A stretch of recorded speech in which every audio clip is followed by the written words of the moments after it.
My favorite thing about being a member of the Cherokee Rose Garden Club is I get to make flower arrangements and share them with the people in the garden club, and at the pilgrimage we make flower arrangements to put in the houses, in the stores, and the churches that are going to be open for the pilgrimage.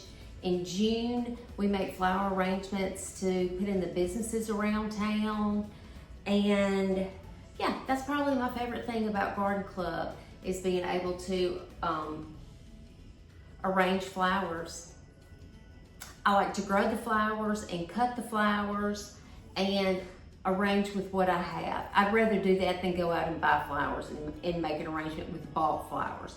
I will occasionally when I don't have anything, but like every bit of this came from my yard that I've grown here and my mama's yard that she has grown in her yard.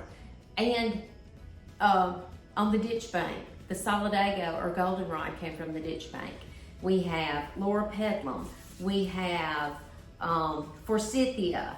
In the fall, the forsythia turns beautiful color. We have this icy white blue is artemisia. This is forsythia foliage. This is a perennial sage that I have grown in my yard.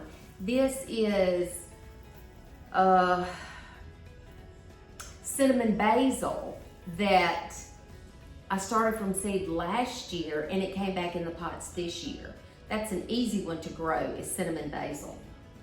It'll come back for you year after year. I have salvia that I started in my winter sowing project. I have some grass heads that I got from my mama's house. And I have a few hydrangeas that I got from my mama's house. So I'll show you what this looks like in the end.